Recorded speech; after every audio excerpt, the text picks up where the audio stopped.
Hi viewers, అందరికీ నమస్కారం. ఫిబ్రవరి 5 గురువారం సంకటహార చతుర్థి. ఈ సంకటహార చతుర్థి రోజున విఘ్నేశ్వరుణ్ణి భక్తితో కొలిస్తే జీవితంలోని కష్టాలన్నీ తొలగిపోతాయని నమ్మకం. ప్రాతకాల పూజలు, ఉదయాన్నే నిద్రలేచి తల స్నానం చేసి శుభ్రమైన దుస్తులు ధరించాలి. వినాయకుడి విగ్రహం లేదా ఫోటో ముందు దీపారాధన చేసి సంకల్పం చెప్పుకోవాలి. అలంకరణ, నైవేద్యం గణపతికి ఇష్టమైన గరిక, ఎర్రటి పువ్వులు, మందారం వంటివి సమర్పించాలి. నైవేద్యంగా అయితే ఉండ్రాళ్ళు లేదా కుడుములు లేదా బెల్లం, పరమాన్నం సమర్పించడం శ్రేయస్కరం. పూజా సమయంలో గణేష అష్టోత్తరం, సంకట నాశన గణేష స్తోత్రం పఠించాలి. ఈ రంగులు గణపతికి చాలా ఇష్టమైనవి కాబట్టి సానుకూల శక్తిని ఇస్తాయి. అయితే చంద్రోదయ సమయం ఏమిటి అంటే ఫిబ్రవరి 5, 2026 సుమారు రాత్రి 9:35 రాత్రి నుండి 9:50 రాత్రి మధ్య. మీ ప్రాంతాన్ని బట్టి కొద్దిగా మారొచ్చు. చంద్రుణ్ణి చూసి అర్ఘ్యం సమర్పించిన తర్వాత వినాయకుడి ప్రసాదాన్ని స్వీకరించి ఉపవాసాన్ని విరమించాలి. ఆరోగ్యం సహకరించని వారు పండ్లు లేదా పాలు తీసుకుంటూ ఫలాహార అది కూడా ఒకటేసారి తింటే ఉపవాసం చేయొచ్చు. ఉదయాన్నే స్నానం ముగించి ఉదయం పూజలు చేసుకోవడం చాలా మంచిది. సాయంత్రం పూజ ఎలా చేయాలంటే సంకటహార చతుర్థి రోజున సాయంత్రం పూజకు అత్యంత ప్రాముఖ్యత ఉంది. సాయంత్రం వినాయకుడిని దీపారాధన చేసి స్తోత్రాలు పఠించాలి. ఫిబ్రవరి 5 తేదీ రోజంతా చతుర్థి తేదీ ఉన్నందున ఆ రోజు మీకు వీలైన ఏ సమయంలోనైనా సరే భక్తితో వినాయకుడిని స్మరించుకోవాలి. ఫిబ్రవరి 8 ఆదివారం భానుసప్తమి. మాఘమాసంలో శుక్లపక్ష సప్తమి ఆదివారం రోజున వస్తే దానిని భానుసప్తమి అంటారు. సూర్యభగవానుడికి అత్యంత ప్రీతిపాత్రమైన ఈ రోజున చేసే పూజ వల్ల ఆరోగ్యం, ఆయుష్, ఐశ్వర్యం సిద్ధిస్తాయని భక్తులకు నమ్మకం. భానుసప్తమి పూజా విధానం ఏమిటి అంటే ముందుగా చేయవలసినవి: సూర్యోదయానికి ముందే మేల్కొనాలి.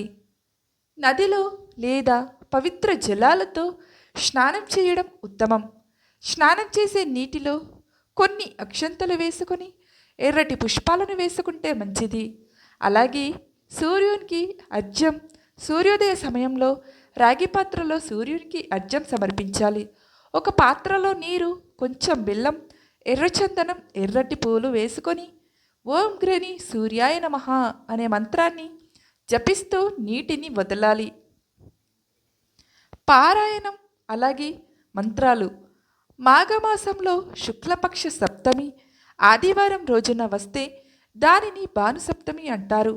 సూర్యభగవానునికి అత్యంత ప్రీతిపాత్రమైన ఈ రోజున చేసే పూజల వల్ల ఆరోగ్యం, ఆయుష్, ఐశ్వర్యం సిద్ధిస్తాయని భక్తులకు నమ్మకం. భానుసప్తమి రోజు మరియు విశిష్టత ఇక్కడ ఉన్నాయి. ఆదిత్య హృదయం, సూర్యాష్టకం, సూర్యకవచం, గాయత్రి మంత్రం, దానము. భానుసప్తమి నాడు గోధుమలు, బెల్లం, రాగి పాత్రలు లేదా ఎర్రటి వస్త్రాలను పేదలకు దానం చేయడం వలన జాతకంలోని సూర్యదోషాలు తొలగిపోతాయి. అలాగే భానుసప్తమి రోజున ఉప్పు లేని ఆహారం తీసుకోవడం ఆరోగ్యానికి, ఆధ్యాత్మిక ప్రగతికి చాలా మంచిదని చెప్తున్నారు. శుక్రమౌఢం అంటే శుక్రమౌఢమి 2026 ప్రారంభంలో శుక్రమౌఢ్యమి ఉండదు. అయితే మునుపటి సంవత్సరం నవంబర్ 2025లో ప్రారంభమైన శుక్రమౌఢ్యమి ఫిబ్రవరి 10, 2026 వరకు కొనసాగుతూనే ఉంటుంది. ఈ సమయంలో వివాహాది శుభకార్యాలు నిషిద్ధం. ఫిబ్రవరి 10 తరువాత నుండి శుభకార్యాలకు ముహూర్తాలకు లభిస్తాయి. ఫిబ్రవరి 10 మంగళవారం దుర్గాష్టమి.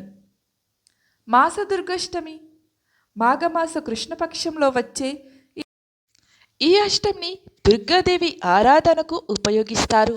ఏం చేయాలి? దుర్గాదేవికి లలిత సహస్రనామ పారాయణం చేయడం, అమ్మవారికి ఎర్రటి కుంకుమతో అర్చన చేయడం వల్ల శత్రుబాధలు తొలగి విజయం కలుగుతుంది.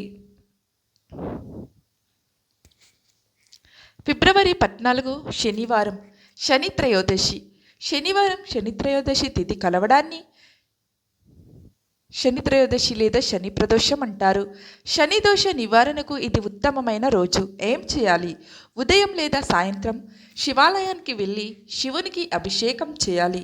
శనీశ్వరునికి నువ్వుల నూనెతో దీపారాధన చేయడం వలన, నల్ల నువ్వులను దానం చేయడం వల్ల ఏళ్ల నాటి శని లేదా అష్టమ శని ప్రభావం తగ్గుతుంది. మహాశివరాత్రి ఫిబ్రవరి 15 ఆదివారం రోజు వస్తుంది. శివయ్యకు అత్యంత ప్రీతికరమైన రోజు. ఏం చేయాలి? రోజంతా ఉపవాసం ఉండాలి. రాత్రి అంతా జాగరణ చేస్తూ శివనామస్మరణ చేయాలి. లింగోద్భవ కాలంలో అర్ధరాత్రి శివునికి చేసే అభిషేకం చాలా విశిష్టమైనది. మరుసటి రోజు ఫిబ్రవరి 16 ఉదయం స్నానం చేసి శివదర్శనం తర్వాత పారాయణ ఉపవాస విరమణ చేయాలి.